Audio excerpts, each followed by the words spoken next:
Okay, good morning. Pasensya na kayo. Talagang pinagbabawalan kami ng Senate Leader Relations na magpa-interview kasi talaga sa hallway. So, nahihirapan ako when nasa hallway kayo, baka maisip nyo na suplado ako, hindi ko sinasagot yung mga tanong nyo. But I don't want to. It's just that I've been reminded already, I think it's for the third time this morning that I shouldn't be doing what I'm doing, that I'm responding in the hallway because we want, in fairness to the Senate, they just want everything to be orderly. And I really thank the Senate for helping us with that. But as to the question, I think the question is kung darating si VP has been reported this morning.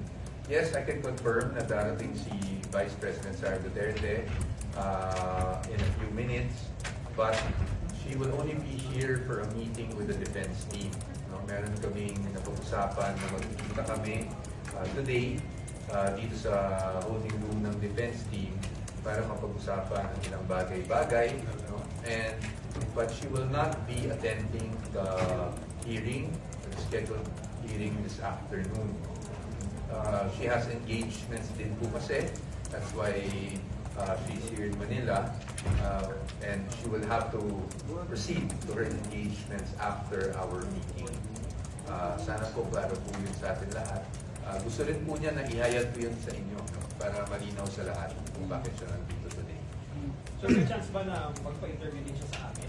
I don't know. Baka hindi na siguro because as you know, the defense is very mindful pagdating sa rules on impeachment, no? And while of course I presume all of you would like to interview her also, she's here for a very quick meeting with us, and then after she really has to proceed to her other engagements as Vice President.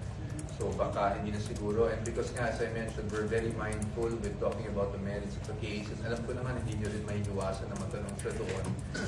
I think the defense would rather na yung mga tanong natin, mga briefings natin would be after each trial day na lang siguro. I would always allot at least 10 to 15 minutes after trial day, no matter how late it ends, para naman po mapagbigyan kayo sa mga updates because I'm sure you'll need that also. Sir, bakit po important for the Vice President to conduct the meeting here when it could have been done elsewhere? Because the Vice President has always been the type of person, no, that will adjust to the convenience ng meeting niya. And because the defense, as you know, is here, because meron kaming 2 p.m.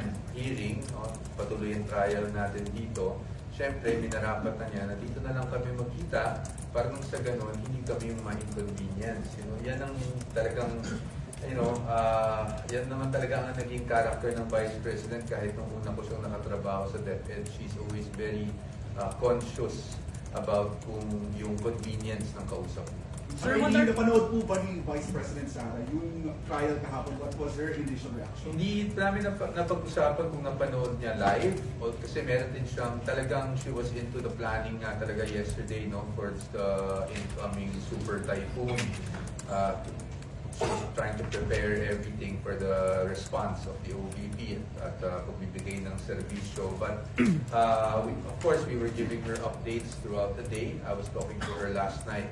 So, wala naman siyang, alam naman niya kasi na, she trusts that we know what we're doing, di ba? And first of all, yesterday was just the first day of trial. Kumbaga, preliminary pa lang po tayo. So, tingnan na lang natin sa mga susunod na araw. Like today, for example, meron nang i-represent na witness, as I understand it, from the prosecution. So, ano lang po, hintayin lang po natin siguro yung mga developments sa trial. Sir, hindi po ba, of course, ngayon yung second day, the presentation of witnesses, hindi po ba dahil nag-decide na po si VP Sara na ito yung second day na yung presentation ng witnesses, kaya po siya nag-decide na ngayon na po siya dumating sa Senate at pag-meet po kayo sa inyo? Hindi po. Ito pong meeting ay napag-usapan na po talaga namin. Scheduled po ito. Nagkaroon lang talaga siya ng time sa kanyang engagements para makausap rin, no? At kumustahin rin ang defense team. But we're in constant communication naman with her, so itong meeting did have to happen on the second day, first day, third day, kasi every day naman po in-update naman po natin ang ating Vice President. Sir, What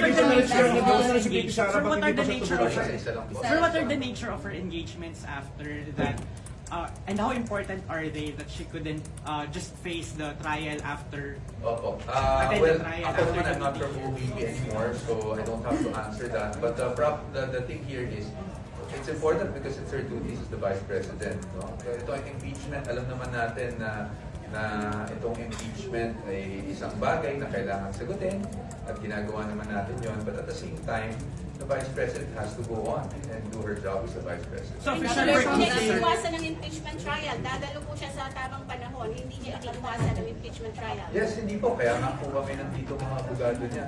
Kung iwas po kami, di baka hindi na kami lumahok dito sa Senado. No? But, Personal po ba siyang dadalo? Sumasagot pa. ano po, sir? Personal po ba siyang dadalo sa impeachment trial? Ang parati natin sinasabi dyan, sir, is kung kinakailangan, and that will be upon advice of counsel. Pero wala pang schedule kung dadalo siya. Wala pa po tayo. Thank you po. Thank you so much po. Thank you Salamat. po. Thank you po.